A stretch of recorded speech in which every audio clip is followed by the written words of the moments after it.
ئێرە دواخاڵی هێزەکانی پێشمەرگەیە لە نێوان سنووری قەزای تلکێف و بەنداوی مووسڵ.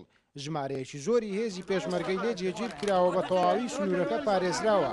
ڕۆژانە ڕووبەڕووبوونەوە لە نێوان هێزەکانی پێشمەرگە و چەکدارانی داعش ڕوو دەدات.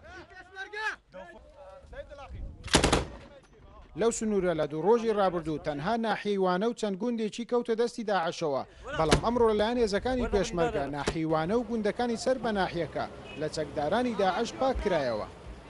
ئێرە مانتیقەی وانەیە لای سەدەی داعشەکان هاتن لێرە لە بەیانەوە هجومیان کرد، قەسفی برادرانی زێرەڤانیان کرد، لێرە سوار برینداریاندا قەسفەکی زۆر مرەکەزیان کرد. ئێمەش هاتین بە هاواری وانە هاتین لەگەر برادرانی زێرەڤانی لێرە لێماندان لە گوندیش بە هاوەند لە گوندیش دەرمان کردن و ئێستا لەبەر چای خۆتان بە کامێرەکان دیتانوان ڕادەکەن هەردێن. ورەی پێشمەرگە لێرە زۆر باشە، هەتاکو ئێستا سەلای سەدە و منتیقەی سەدەی مووسڵ هیچ کێشەیەکی نییە وەکو مەوزوعی ئەمنی لێرە هەتا دەگەیە سەرجادەی بینی دهۆک مووسڵ هەمووی دۆ ساید هەمووی پێشمەرگەیە. ئێمە لێرە ئامادەن هەتا توانامان هەبی هەتا عیتادمان هەبی شەڕ دەکەین درێخی ناکەین ئینشاءالله.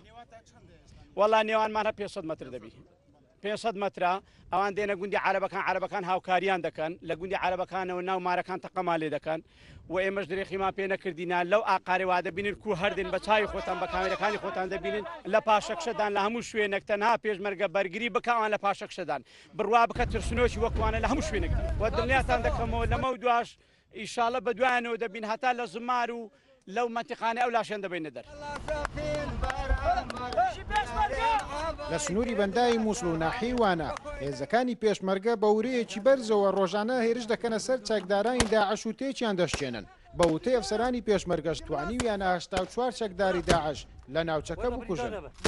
لە دوای 2 ڕۆژ شەڕ و پێکدادان لە نێوان هێزەکانی پێشمەرگە و چەکدارانی داعش لە ناوچەی تلکێف هێزەکانی پێشمەرگە توانیویان چەکدارانی داعش لەو ناوچانە تێک بشتێنن. لە ئێستادا هێزەکانی پێشمەرگە توانیویان ناحیوانکە و 4 گوندی سەر بە ناحیەکە پاک بکەنەوە لە چەکدارانی داعش بە بەردەوامیش لە هێرشکردندان.